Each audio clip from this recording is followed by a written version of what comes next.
La motivation est un piège, tu peux pas compter dessus. Je vais t'expliquer pourquoi dans cette vidéo.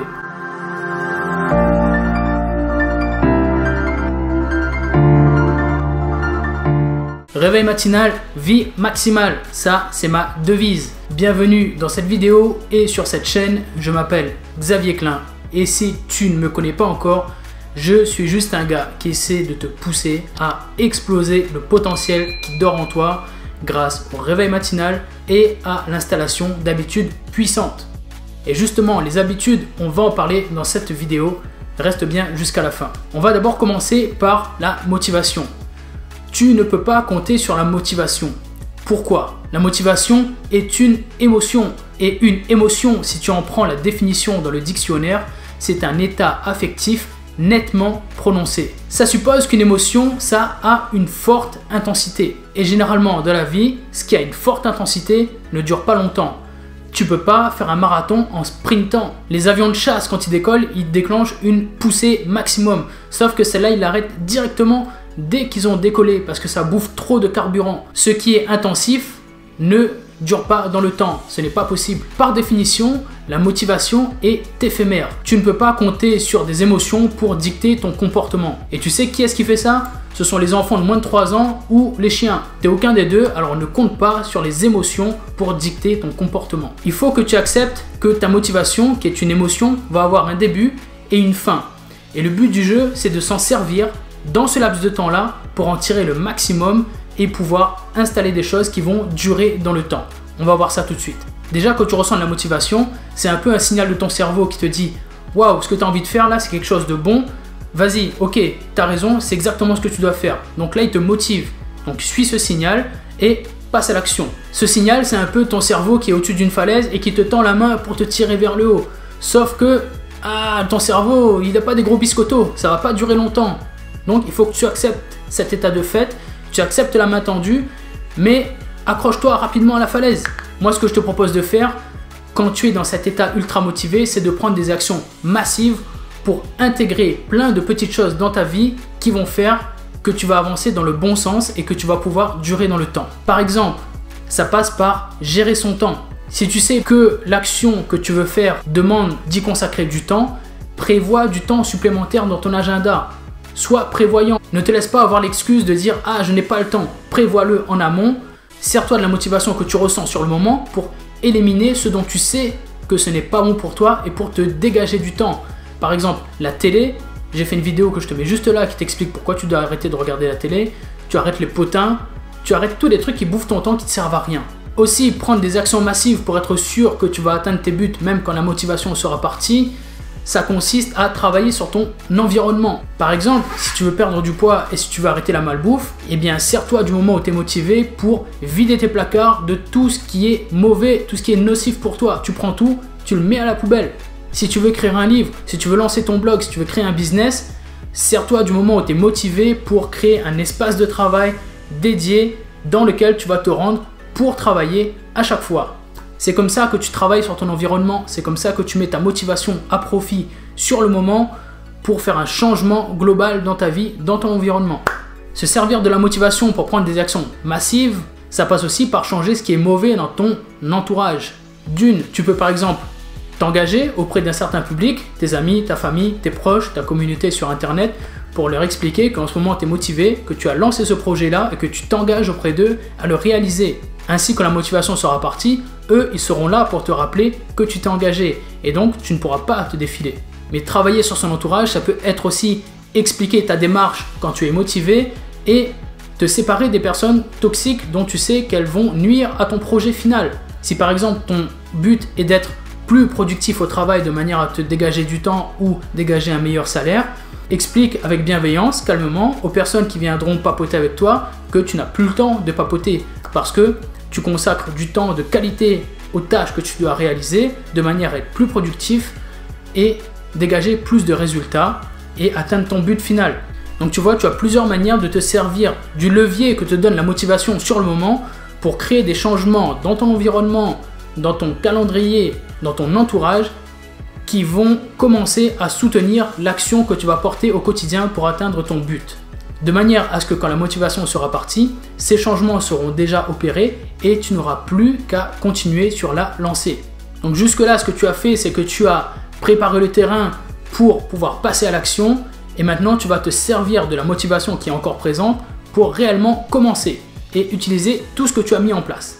Alors au début, ce sera facile parce que tu es toujours motivé, mais même quand ce sera facile, je veux que tu te souviennes pourquoi tu t'es lancé. Parce que si tu t'es lancé dans un projet au départ, c'est qu'il y a une raison profonde. Alors même si tu es motivé, pendant que tu es en train de le faire, tu te dis « Ok, je suis motivé et voilà pourquoi je suis motivé. Je suis en train de courir 10 km parce que je veux perdre du poids, parce que je veux me sentir mieux dans mon corps, je veux être en meilleure santé, renvoyer une meilleure image à ma femme et mes enfants. Pourquoi je suis en train d'écrire un livre?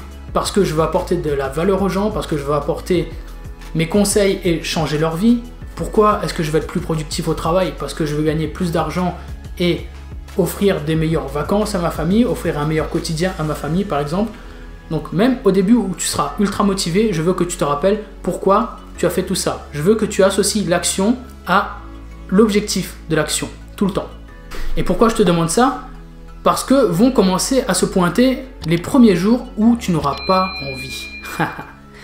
Vont commencer à se pointer les jours où tu te diras « Ah, mais là, je ne suis pas motivé. » Oui, on savait que la motivation est une émotion et elle est en train de se barrer. Ton cerveau, il a fait le travail, il t'a tenu la main, il t'a hissé un petit peu au-dessus de la falaise. C'est à toi maintenant de continuer le travail. Le cerveau, il est parti. Il est en train de partir. Il ne peut pas rester en mode motivation H24, 365 jours par an. Là, ce qui prend le relais, c'est ce qui s'appelle la discipline. La discipline, c'est la différence entre ce que tu veux maintenant, c'est-à-dire ne rien faire, et ce que tu veux vraiment, c'est-à-dire atteindre ton objectif.